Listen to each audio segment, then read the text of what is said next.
Welcome to the bonfire, unkindled one.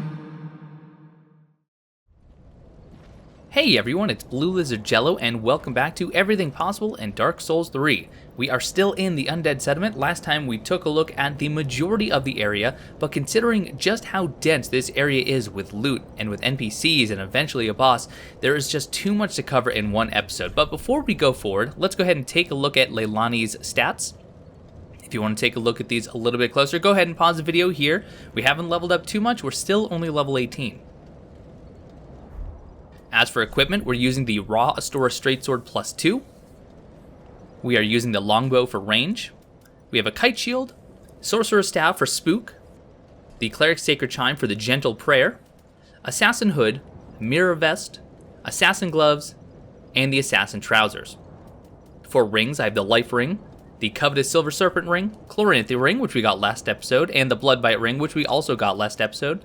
And as far as the hotbar, we have the Estus, the Ashen Estus, Fire Bombs, Throwing Knives, Alluring Skulls, and of course the Binoculars, so we can get up close and personal for anything we might find interesting. There we go. Now in this next section, for many of you, I'm going to be running it backwards. And that is to say that if you're running through this area for the first time and you just don't know exactly where to go, chances are you're going to be tackling this next section from the other way. And you know what? It seems to be that's the way the developers intended you to go through. The reason I say that is because most, if not all, of the enemies are actually facing the opposite way. But this is part of my route optimization. I found that actually going about this backwards was more efficient. It actually required less backtracking. Is there a faster, more optimized way? There could be, but this is what I found so far. You can see the gauntlet straight ahead with some of the enemies facing away, including this Evangelist up here. So let's go ahead and deal with her first, because if we don't, she's going to be casting Gnaw from up above, and something that I really don't want to be dealing with as I'm defeating the Undead Workers.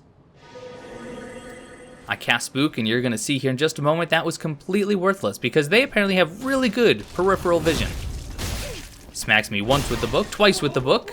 And now I actually get pinned up against this pot. And it's not until I give her one good whack that for some reason that pot finally gives way. That was a very strong piece of pottery. With her down over on this corpse, we get a Titanite Shard. And I'll go ahead and cast the Gentle Prayer skill so I can start healing as I kill the Undead Workers. I'm not too worried about needing a shield for them. Speaking of Titanite Shards, the nice thing is, after this run is completed, this area has been finalized, we'll actually have enough upgrade materials to get any particular weapon all the way up to +4. Of course, that is to say that if we've been following the same upgrade path, we can upgrade that item to +4, which is what we're going to do with the Raw Astora Straightsword. Watch out for that ambush. And of course, if you're ever getting a little too close to comfort with these Undead Workers, roll into them, get the stagger, and then kill them. I just love the stagger. Really unnecessary for most of these attacks, but it's too much fun. We can see that Thief Thrall hanging from the ceiling, and as soon as he drops down, we deal with him.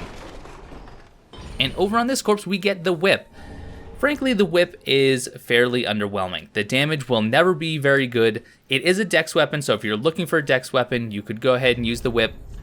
The skill, however, is pretty interesting, and frankly, I haven't seen it used very much, at least not in PvP, which I think it has a potential to be viable. The impact skill is a strike from the left, which will evade shields and deal them direct damage, but even more importantly, it will temporarily slow down stamina recovery. So I don't know if maybe this is something that PvPers want to start using in their offhand, get the stamina regeneration hit on their opponent, and then switch back to their main weapon. I don't know. Just taking a look at this red-eyed enemy straight ahead. As you can see, facing away from us, but fortunately, with the Spook spell, he does not have good line of sight to his left. So we can just walk right up behind him, even break the crates behind him, and get the backstab. And the flourish to take him out. Done. And again, because he has those red eyes, he does have a chance to refill your Estus flasks. Granted, I already have full Estus flasks, so I don't have a chance of getting any more. Killing these cage hollows, and we get 5 fading souls, which I think is actually really interesting, because you don't just get a fading soul, you get 5, because there are multiple hollows within this one cage. If you remember from the last episode, we did kill these thralls before, but unfortunately I did have to use a homeward bone to do some other things, so they have respawned. But if you followed my guide like I did last time, those thralls will actually already be dead, and you won't have to worry about that ambush. Door that does not open from this side, and then this very suspicious looking crate. Don't miss this crate, everyone, because as you can see, there's no reason for it to be shaded any differently than the other crates. I don't know why it looks like that. Anyway, moving on. Up these stairs, you can see a shiny hanging on this corpse. So miss once, and then make sure to hit it. Perfect. And you can get a large soul of a deserted corpse. And then up here, we're going to head out here. Oh look, more shadily shaded boxes. Anyway, we're going out here into the courtyard just so you can get an idea of where we're coming from. Straight ahead is that large arena with the dozen or so enemies. It's also where we picked up Loretta's bone. And we had opened this door just so we could remember exactly where we were going the next time. Be careful about grabbing this shiny too quickly because, yep, there we go, hollow cage. And we'll just deal with him. And now we get charcoal pine resin. This is a step above the bundles. This will apply a fire effect to your weapon, give you 85 fire damage, and it'll last for an entire minute. The nice thing is we are going to get the option to buy these very, very soon from the Shrine Handmaid. And remember that door that didn't open from the other side? You can probably guess where this hole leads. And in hindsight, I probably should have allowed myself to take some fall damage just so you could see what's in that pot. But oh well. But now, we can join the Warrior of Sunlight Covenant. Praise the sun indeed. In the Warrior of Sunlight Covenant, when you use your white sign soapstone, your sign will appear as gold to other players, and you can engage in jolly cooperation. And anytime you help a host kill a boss, you will both be awarded a Sunlight Medallion. However, if invasions are your thing, if you use the red sign soapstone or the red eye orb that we're going to be picking up later on, then you can actually earn a Sunlight Medallion by killing the host of that world. Pretty evil if you ask me. As far as Sunlight Medallions go, if you hand in 10, you will achieve rank 1 and get the Sacred Oath buff, which will increase your damage and your damage absorption. If you hand in 30, then you will get the Great Lightning Spear, a more powerful version of the Lightning Spear. You also have a very low chance of getting the Sunlight Medallions from the Lothric Knights in Lothric Castle.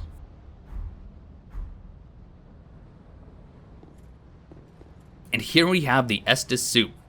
Now personally, I believe that Siegward is the one running around making the Estus Soup, and I think there's some evidence to back that up, which we'll see later.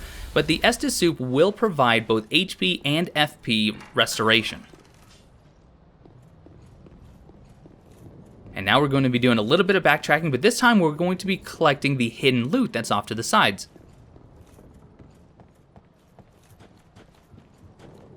So roll through these items, and down here on this corpse,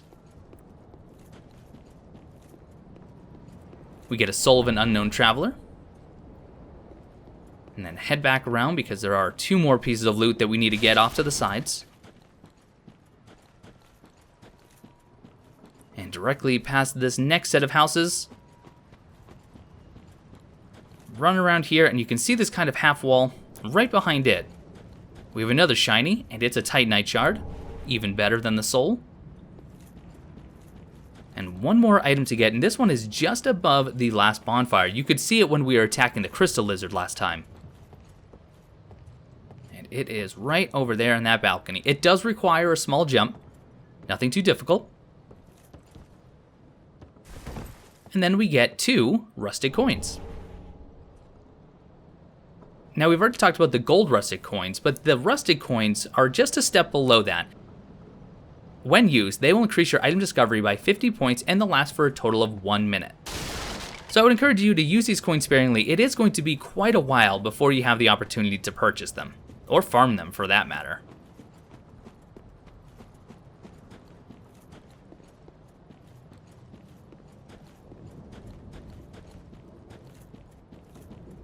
But now we're coming up on a graveyard, and it looks like there are these giant arrows stuck into the ground. I wonder who we know that fires giant arrows. I'm sure it's nothing. I'm sure I'm just remembering something incorrectly. Well, let's head into this graveyard. Oh no, we have a couple of undead workers. We'll have to approach carefully. Okay, that surprised no one. I get it, but I absolutely adore this part. You can see that we're standing directly next to the white birch. There are arrows all around, and because we already went up into the tower and befriended the giant, and we got the young white branch from him, we are now completely safe and immune from his arrows. And instead of attacking these enemies, we can just roll into them and keep them steady until the arrow does its work. Okay, I did take a hit from a pitchfork, and that's fine. I'll just go ahead and use the gentle prayer to take care of that. And we'll keep this guy in place, waiting for our big friendly giant to deal with him. And there we go. And now we can finally start looting. So this enemy dropped rubbish, and I know what you're thinking. I'll go trade it with the crows. Well, unfortunately, no you won't. In fact, as of right now, there is no known use for the rubbish, even though you can buy it later. We did get the reinforced club, and this is actually a decent strike weapon because it also has bleed built in. And it has the war cry skill, so you can actually get increased damage with this. We'll actually be using this in a later area. And surrounding the white birch, we have not one, not two, but 3 young white branches. So if you're actually looking to use the young white branches, only use those that you find around the tree, because if you use the other one, the giant will no longer be friendly. You can see here, we're just going to switch back and forth between the two. One of them does have the unique tagline, good friend, no hit. As long as we have that on us, then we are safe. We also have an ember. We have a message here from the developers, arrows of a giant rain down beside the white birch. We already knew that though, because we just experienced it. We got a fading soul and a large soul of a deserted corpse, and then one more item that does require a small jump.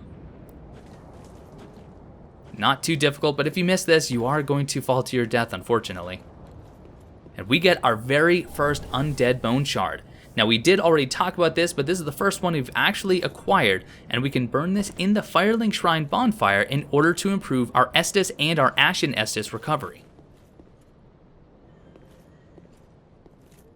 We have an item up there that we'll be getting momentarily, but I want to lure this undead worker out, just because I thought, I wonder as I'm running up here if the giant will take care of that.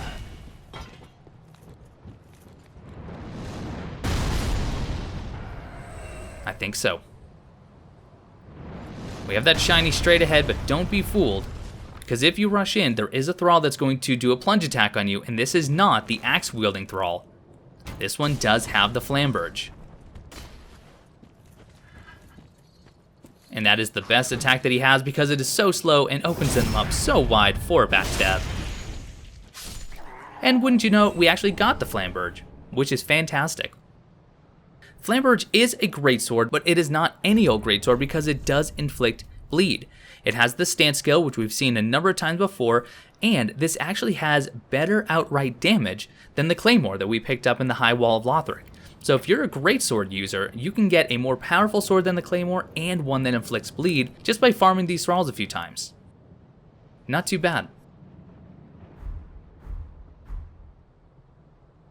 And this poor fellow appears to be a cleric because we get their blue wooden shield and their entire cleric armor set.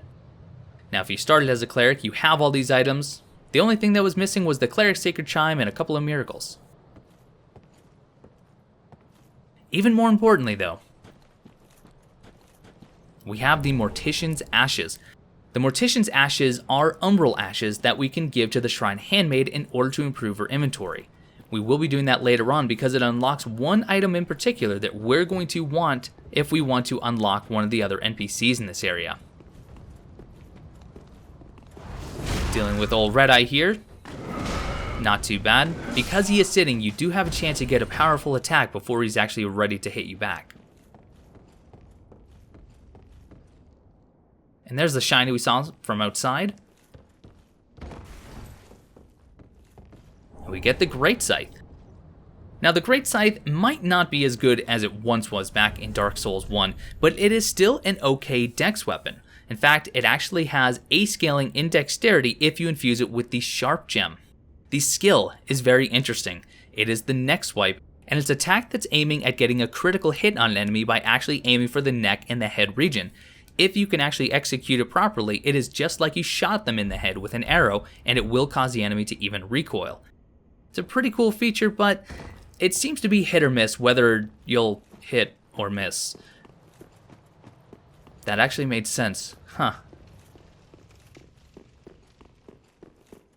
We're running down here to take a look at a couple of things. One, over here to the left, we have this wide open arena, a few undead workers who seem to be praying to this large tree, and if you notice, the tree is very subtly moving.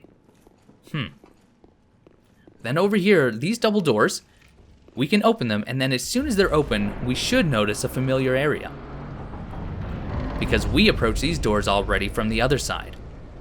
But this opens up just a bit of a shortcut, and maybe not even a shortcut, but at the very least an alternate path. But now, before we fight the boss, we're going to head back to Firelink Shrine. And hopefully this becomes very clear very quickly why we're coming back here. First things first, we just picked up some Umber Lashes. Ah, well met, Ashen One. How may I be of service? Gracious, passing fine ash thou'st given. Let this ash bestow nourishment. I only hope these new wares content thee. And let's take a look at what she now offers. She does have some more embers for sale. She also sells charcoal pine resin and the bundles. We'll buy a few of the resins. She has a few of the human pine resins, although I think this gets unlocked once you actually pick those up. Same with the alluring skulls. I'm going to buy some of those because I find them very, very useful, but the most important item she now sells is the Grave Key, which is a key to a door in the Undead Settlement sewer. The grave, which no longer receives visitors, was once the site of a statue of Velka, the goddess of sin, and was believed to pardon wrongdoing and lift curses. So we'll be picking that up because there is another section of the Undead Settlement that we can access now that we have this.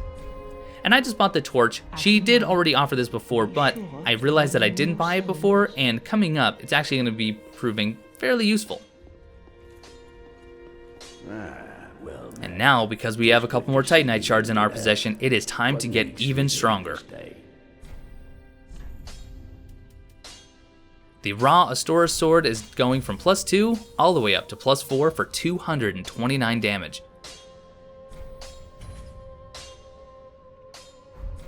And we'll also get another Estus Flask by turning in the shard. And still keeping the same ratio. I still only need one Ashen Estus. We might vary that up later on. But now we have to deal with Greirat. Remember, he wanted us to find his friend Loretta, and well, we did. We just don't have good news. Now it's time I do my part, huh? Now you don't have to give him Loretta's bone, but if you want to actually see his quest to fruition, you have to.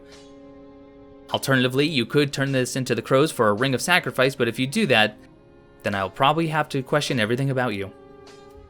Heavens, she was already dead. Thank you. I'm not surprised, though. Almost a relief, really. You can keep the ring as, well, a little trinket of thanks, I suppose. Goodbye, and stay safe. In order to get Greirat into the next step of progression, we either have to leave Firelink Shrine and come back, or quit the game and reload. We're actually going to do that twice, and you'll see that momentarily.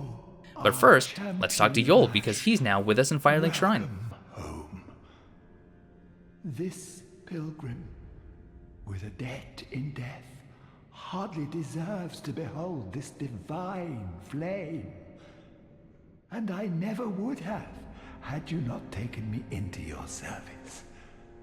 I thank you dearly for this, and assure you of my leal service. Make sure you actually use the talk option if you want to get a gesture from him. As I have said, I was once a sorcerer. Alas, the magic of Londor is a far cry from the wonders of Vinheim. But I can teach you what I know. Perhaps, more importantly, I believe that I can help tease out your true strength.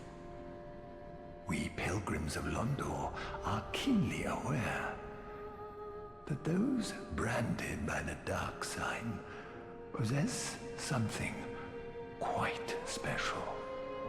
And there's the beckon gesture. And he mentioned drawing out our true strength, so let's take a look at that. Shall we begin?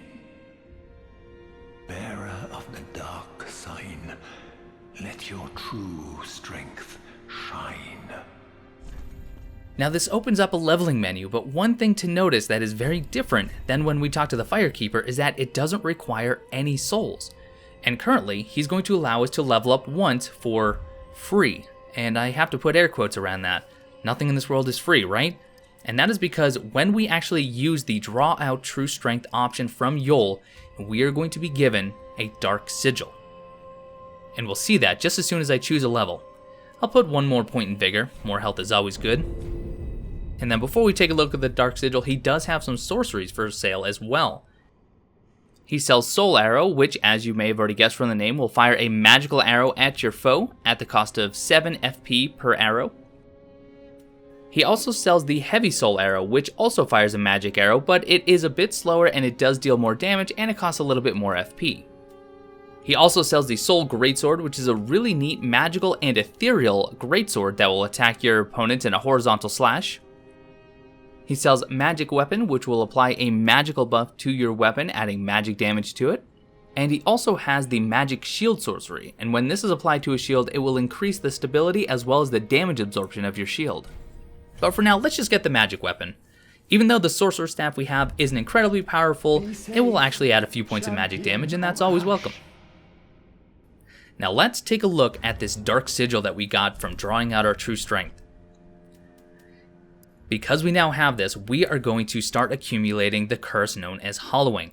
Every time we die, we are going to increase our Hollowing stat, which didn't even exist before we had a Dark Sigil. We can get up to 5 of these Dark Sigils from Yol for drawing out the true strength, and you can get a total of 8 overall in the gameplay. But once you have 5, we'll actually get a brand new NPC, but unfortunately something will happen to Yol. We'll talk more about Dark Sigils and Hollowing next time. But for now, we have to talk to Cornix. Ah, there you are, unkindled one. I wish to express my gratitude for trusting a lowly pyromancer and allowing me to gaze upon this majestic flame. As promised, I will impart pyromancies to you. But first, you'll need a flame of your own. And he gives us the Pyromancy Flame, so now we can start casting Pyromancy spells, which will scale based on our intelligence and our faith stats. But even more importantly for me, because I don't plan on going too far down the magic route, the skill itself is the Combustion spell, something that we'll actually be employing probably later on in the Catacombs. Pyromancers, you must vow to become my pupil. I know, but such is the way of the world. Respect your elders and so on. And pyromancy, of course, is no exception.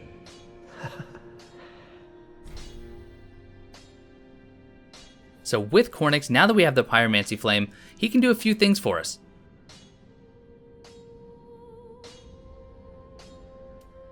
Including reinforce the Pyromancy Flame.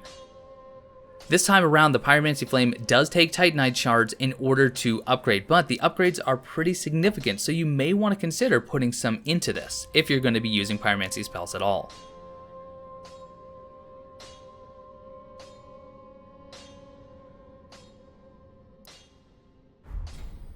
He also sells the Pyromancer armor set, which if you started as the Pyromancer class, you already have. But if you're looking for a neat headband with some antlers in it, go nuts. And then he sells some basic pyromancies like Fireball,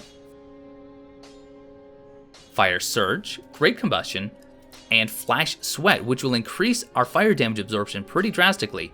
Gonna be important later on. Do not be gone for long. What is a teacher without a pupil? Unemployed, I guess? I don't know. That's a good question. So we have one more NPC to talk to before we move on. And that is our dear friend, Leonard. Well, hasn't it been some time? I'm Leonard, the Ringfinger. Remember me? I slipped you those red eyes some time ago. You're making quite an effort of it, so I thought you might like to know. If you yearn for a proper red-eye orb, one that is uncracked, then kill the Darkwraith, survivor of the land swallowed by darkness. He has been a prisoner for many ages in the deepest cell in all Lothric. And he gives us the lift chamber key so we can go and kill a Darkwraith. I can see it in your eyes. If you didn't invade, didn't pillage, whatever would you do? The reason we were able to get the lift chamber key from Leonard is because we picked up a Pale Tongue in the area where we fought the fire demon with Siegward. Now, if you don't pick that Pale Tongue up, but you do invade using the cracked red eye orbs and get a Pale Tongue, then he'll still advance his dialogue.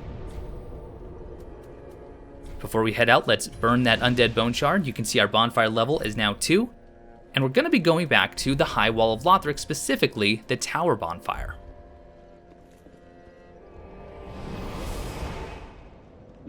If you remember back when we ran through the High Wall of Lothric the first time, in this tower, we had 2 ways we could go. One way led to the lock cell where Greirat was located. Another one was a locked door that even the cell key wouldn't unlock. So just like before, might as well get a plunge attack on this guy, just for some added flavor. Oh, and now the halberd-wielding hollow is right next to the barrels. Huh, I appreciate that. I appreciate any enemy that decides to stand next to those barrels when I'm equipped with firebombs. I think it's quite convenient.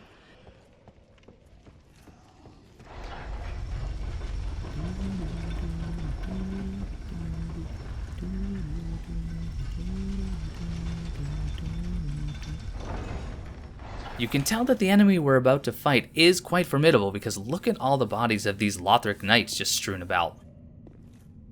Unfortunately, Spook works really well on him. Well, fortunately for us, unfortunately for him.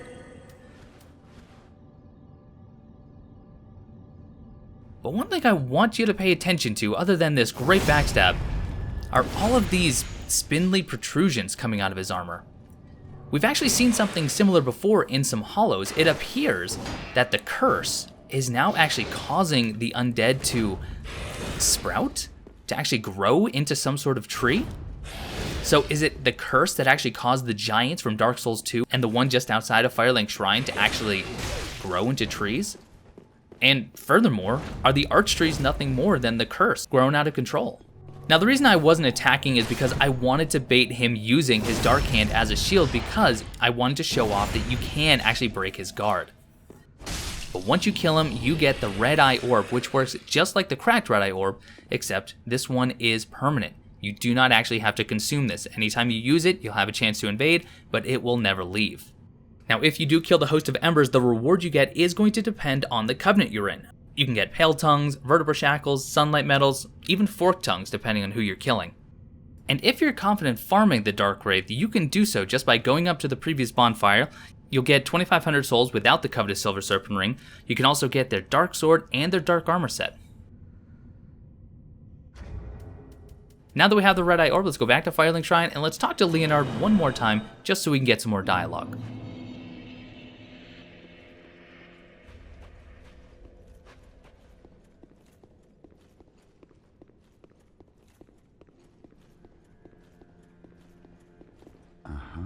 You found a proper red eye. Brilliant. I knew you were a dangerous woman. And in doing so, we get the applause gesture. Now invade and pillage all you like. And if you grow weary of your duty, you too may become a finger. Come on, give yourself to Rosaria of the Cathedral Well, of the Deep. maybe we will. We just haven't met Miss Rosaria.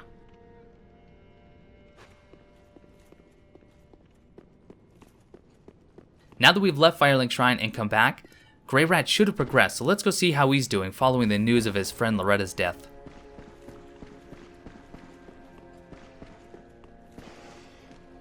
Heavens, she was already dead. Well, he's not doing so well, but he gave us the curl up gesture, so that's good. But there is one more step to this, so let's go ahead and quit and reload the game. He seems to be doing a little better. Ah, there you are. I was thinking. You know I'm a petty thief. Well, perhaps I'll go on the prowl. Everyone's dead or hollowed away anyway, right? So I might as well fetch some weapons or treasure for you. Well, what do you say?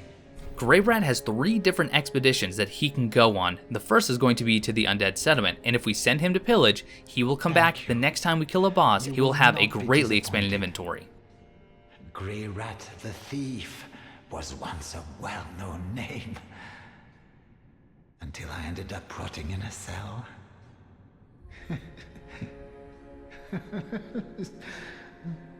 I just wanted to showcase here that even though you're sending him off to pillage, until you actually leave Firelink Shrine, he will remain here and you can continue buying things from him.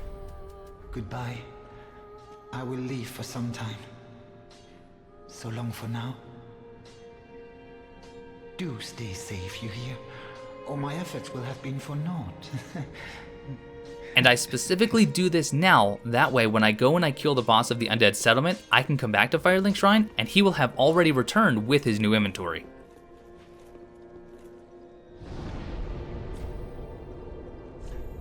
But speaking of bosses, it is almost time to go fight one.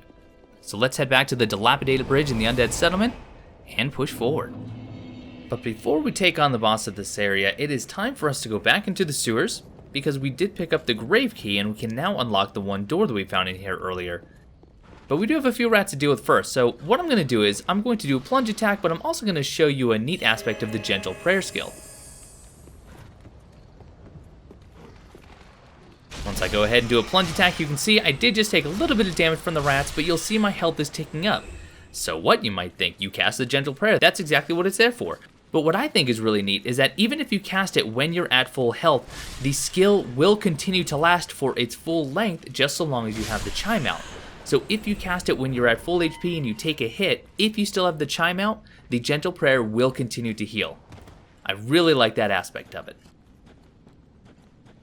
But inside this new passageway, we have this stone statue straight ahead and a shiny on the right, but we'll pick that up momentarily. I equipped my torch so you could see it better, and then I took my binoculars out, which promptly put the torch away. Well done. Just taking a quick look at the statue here. Statue of a woman looking up with her eyes covered and holding a book. And this is a statue of Velka. We have heard a lot about Velka over the course of the Dark Souls games, but we've never actually seen a depiction of her. But here she finally is in all of her stone glory. But at this statue, we can do 2 things. We can request absolution. So if you have sinned by injuring or killing an NPC, you can receive forgiveness by requesting absolution. You can also request dissolution, which will cure your hollowing. As I mentioned earlier, when you have the Dark Sigil, anytime you die, you will accumulate more hollowing. But at this point, we haven't sinned and we aren't hollow, so we don't have anything to do with the statue. And there's a brand new loincloth for anyone who is missing theirs. But if you started as a deprived, you should already have one. And now we get the red-hilted halberd. This is an interesting weapon to compare to the normal halberd. It requires more dexterity than the normal halberd, but it requires less strength. It does have a higher base damage, and it also has a different skill set. Instead of the spin to win skill that you get with the normal halberd, with the red-hilted halberd, you get the perseverance skill, which will increase your poise and it will increase your damage absorption temporarily.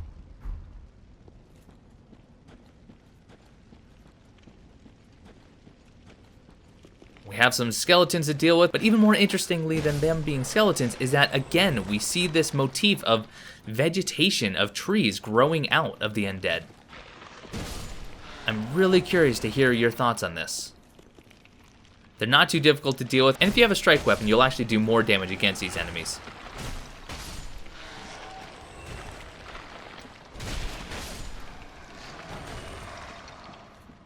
We have Soul of an Unknown Traveler.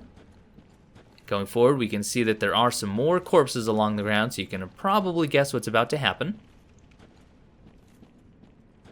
Yep, bit of an ambush. No big deal. As soon as you hear them start to animate, turn around and kill this one, so you are fully prepared to deal with this skeleton before he's an issue. And you can actually get human pine resin from them, which is really nice.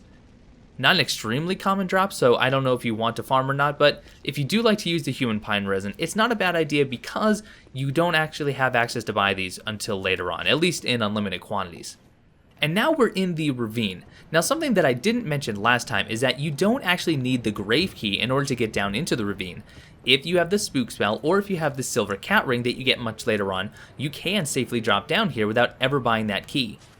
But be warned, there is a wall undead worker down here, and his only weakness is his left knee.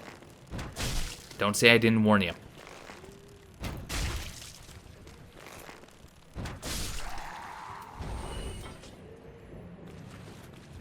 With this crystal lizard, I like to actually run out wide to the right and then hook back into the left so he actually hits up against his wall.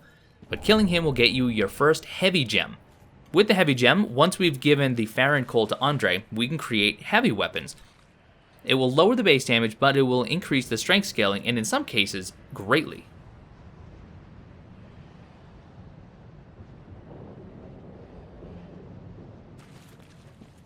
We have one Titanite shard here, and then before we grab this other shiny, you may want to take a step back. Yeah, I'm sure you heard that coming a mile away. So let's deal with this giant undead.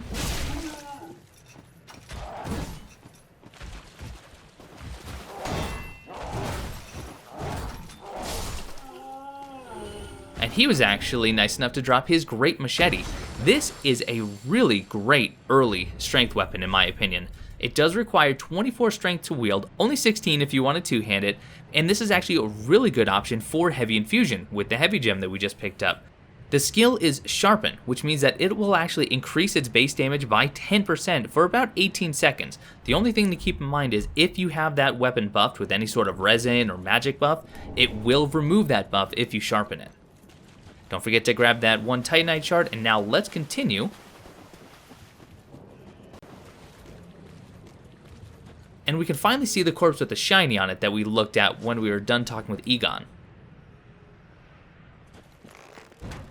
I missed this the first few times through this area, so you might want to pick it up because it is one of my favorite early weapons.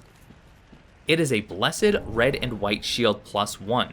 So it's a normal red and white shield that has been infused with a Blessed Gem, and it's been upgraded to +1. The Blessed Infusion will give you constant HP regeneration as long as you have it equipped, and being a shield, even if we have it equipped only on our back because we're two-handing a weapon, we will still get the health regeneration. Now, it's not incredibly fast, it's about 3 hit points per tick, and that tick is dependent on the upgrade level. As you continue to upgrade it, that tick will be reduced by about a fraction of a second, a quarter of a second, but right now, as it stands, we're going to get about 3 hit points per back every 3 to 4 seconds. Now, if you infuse a weapon with the Blessed Gem, not only will it have the HP regeneration, but it will also do bonus damage against undead enemies such as skeletons.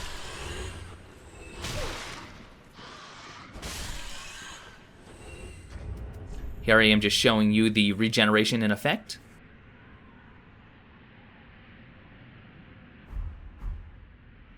And now I put the shield on my back, and again, just to show that it does work. Perfect. And I've run over here because I saw some light coming from this tunnel, and, well, I was curious. And now we get the Saint's Talisman.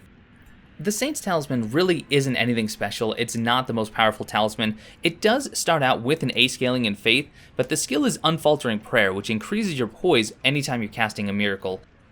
Personally, I prefer the Gentle Prayer, but you can only find that on the Sacred Chimes.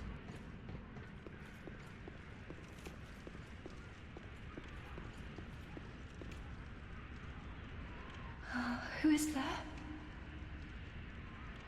Is someone there? Anyone? Oh, please, whoever you are, touch me. The dark surrounds me, nibbles at my flesh. Little creatures, they never stop biting. So please, hold out your hand and touch me. Trust me, this isn't weird. She's blind.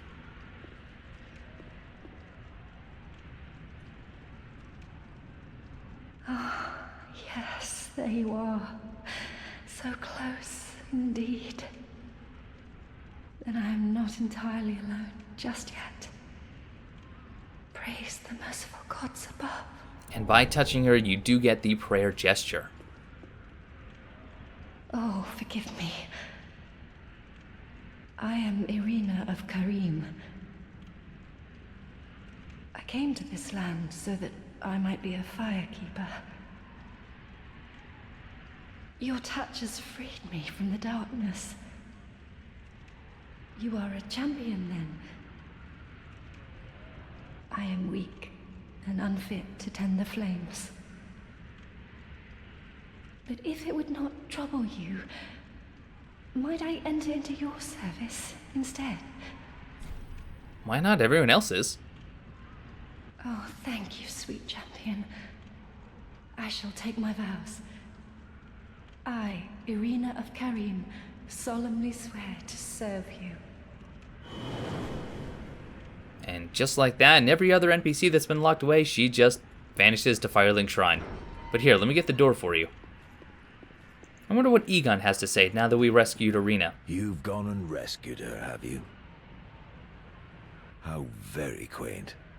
Pitying creatures that are beyond help.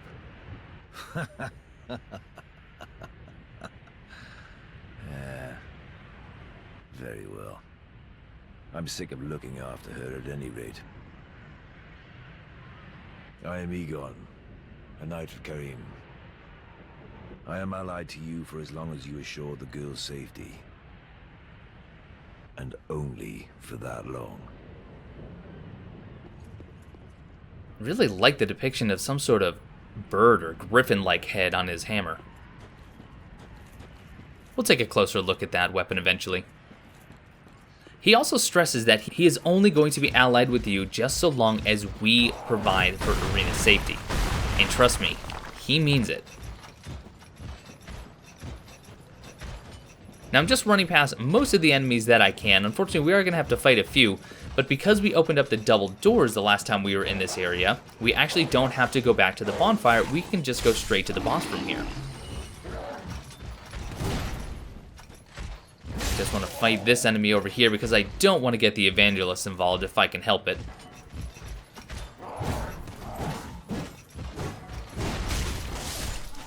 Okay, now I should be able to fight her one-on-one. I thought maybe I could sneak past her, but she has quite the hearing.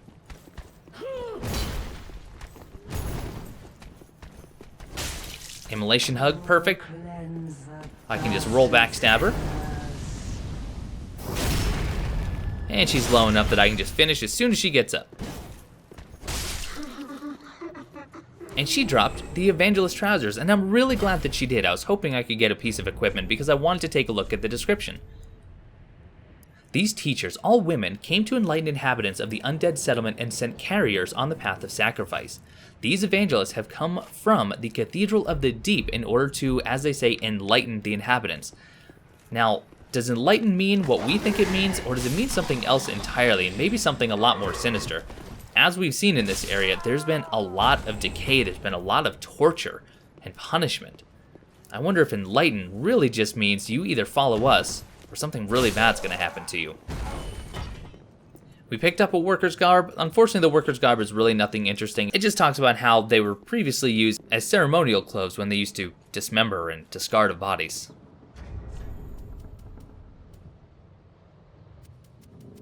But now it's time to get ready for the boss. So as usual, we're gonna go through our hotbar and make sure we only have items that we actually plan on using in the fight. Although I will tell you that I keep the alluring skulls in my hotbar and I don't use them, although they do work against this boss. If you throw an alluring skull, this boss actually will be inclined to attack it. The problem is his attacks are so slow, by the time he gets an attack off, the alluring skull has typically worn off and is going to be focused on you very quickly, so I actually haven't found much use of them. Circling around, taking care of that red-eye enemy. He is more dangerous than the others, so want him out of the way if we can. Keep in mind though, even though we're killing a lot of these undead workers, they will respawn infinitely for the first half of this fight. And once you've either killed enough of the undead workers or got close enough, the cursed rod of Greatwood will wake up. Now let's take a look at this boss.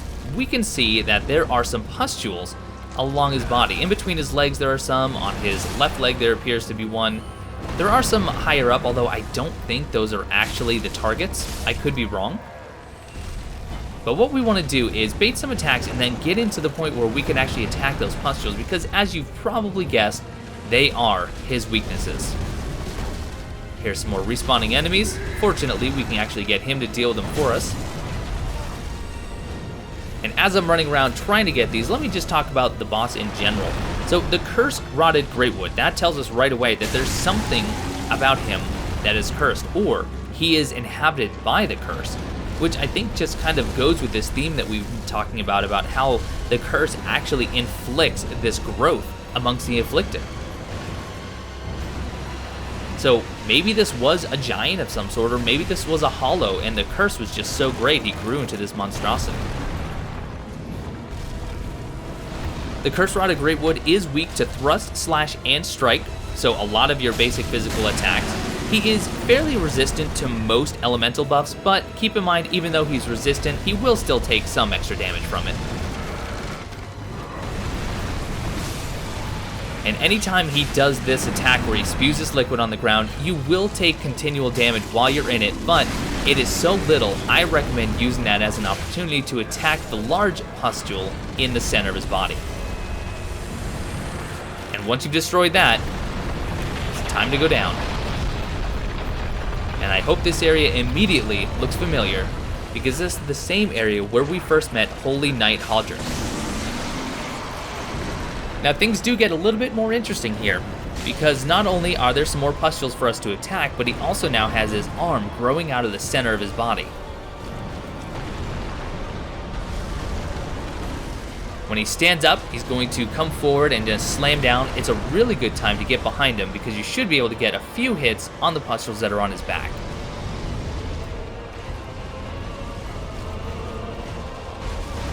I highly recommend that you don't lock on in this fight, and the reason is, if you actually tilt the camera up, you can slightly angle your weapon in upwards direction to hit some of those pustules that are just out of reach.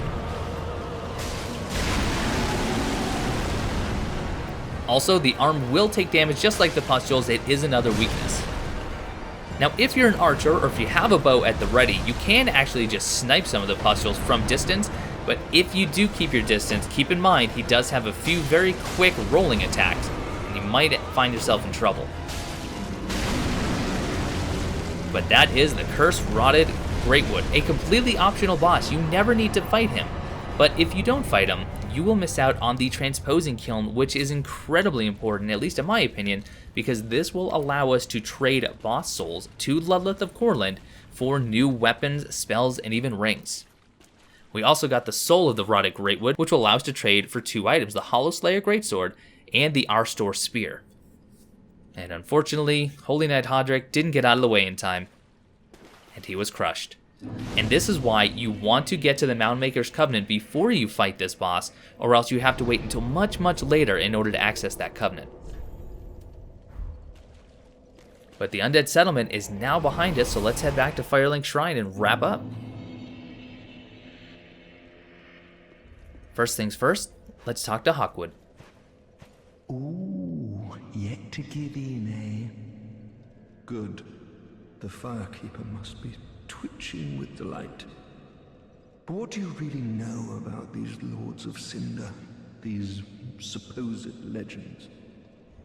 Let's take Aldrich for one, a right and proper cleric, only he developed a habit of devouring men. He ate so many that he bloated like a drowned pig, then softened into sludge. So they stuck him in the Cathedral of the Deep, and they made him a Lord of Cinder, not for virtue, but for might. Such as a lord, I suppose. But here I ask, do we have a sodding chance? Not sitting in Firelink Shrine, we don't. At the foot of Lothric Castle, an old path still runs below the tower in the Undead Settlement. It was used to transport sacrifices to the Cathedral of the Deep. You should see where it leads, if you've the stones for it. You haven't given up yet. Then you're a brasher less than I thought. You can make better use of this. I don't need it. Not now I've flown the coop. Once you've killed the curse-rotted Greatwood, exhaust Hawkwood's dialogue so you can get that heavy gem.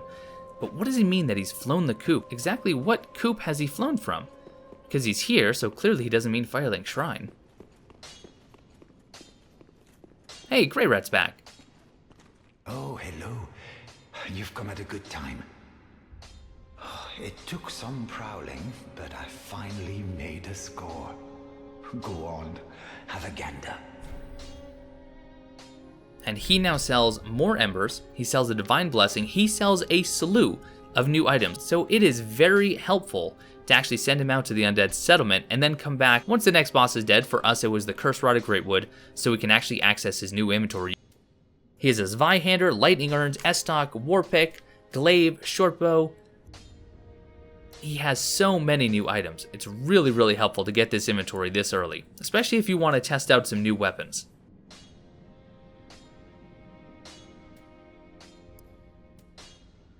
It's not just weapons, he has new shields, he has some new armor, he even has some new ammunition.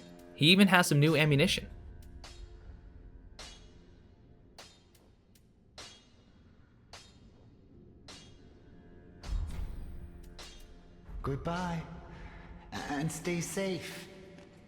And now, let's find out where poor blind Irina got off to. We're getting quite the collection of NPCs in Firelink Shrine now. Oh, Champion of Ash. Welcome back. I was not meant to be a firekeeper, but I am honored to serve you beside the bonfire. The gods are ever merciful. My gratitude lies with them and with you. I am yours now. Your wish is my command. You know, in my home of Karim, I was a nun. I would be pleased to share the tales of miracles with you. Although, to be honest, I only know a few. But if I had a divine tome, I could tell you many tales and more. Oh, only I cannot see. Terribly sorry, but you'll have to find me a divine tome in Braille. We'll be on the lookout. And right away, we can buy the Saint's Ring, which says allows attunement of additional spells. This will give us one free attunement slot without having to invest anything into attunement. The nice thing is, this is really good for soul level 1 runs. Because you won't be upgrading your attunement, you'll never have an open slot unless you have this ring or one like it. And she sells a few miracles. She sells Heal Miracle, Replenishment for gradual HP restoration, the Caressing Tears, which will cure poison, bleed, frost, and toxic, even though it's not listed here. This is something we're actually going to pick up now because it's going to come in handy very, very soon.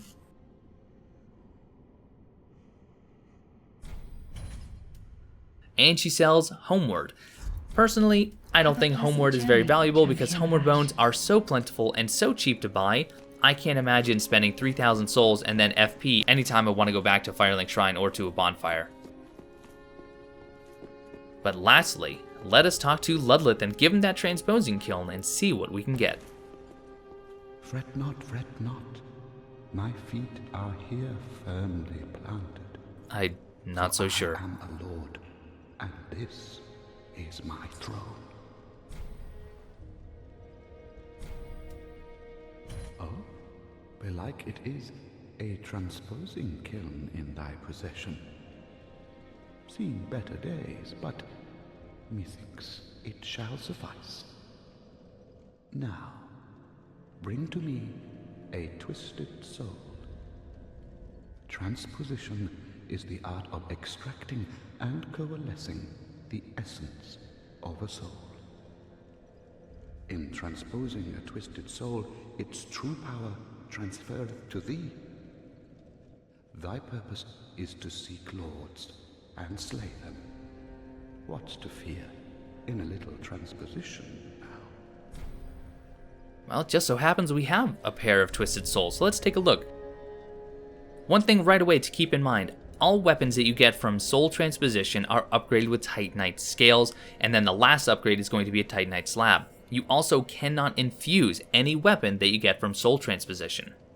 Now we have the Hollow Slayer Greatsword. You might recognize this as the Mirror Greatsword from Dark Souls 2. An excellent weapon if I do say so myself. It has the stance skill, it does bonus damage to hollows, which is a pretty neat feature, and unlike most greatswords, this greatsword will actually scale better with dexterity. Using the Soul of Boreal Valley Vort, we can get the Vort Great Hammer. This is a decent strength weapon early on. You can see you don't even need any dexterity to wield it, and it does have frost buildup. Arstor's Spear, this is a pretty unique weapon. Not only does it build up poison, but you also get 30 HP for every kill you get while wielding it. And then we have the Pontiff's Left Eye. This ring will heal 60 HP, but only if you have been successful in getting multiple hits in a row, all within a very short period of time. Unfortunately, if you're using a greatsword or something along those lines, chances are this ring's not going to do very much for you unless you're fighting in a very large crowd of enemies. But if you're using a faster sword, such as daggers or something that can pierce through multiple enemies like a spear, especially Arstor's Spear, which already does health regeneration, then it can proc fairly frequently. Whether or not it's going to be useful for you, you're going to have to play with it and find out. But ladies and gentlemen, that will wrap up this episode. I really hope you learned something, and if you did, please let me know in the comments below, and if I missed something, do not forget to put that down there as well so we can all keep learning. But thank you all so much for watching, and I, and the Firekeeper, will see you next time.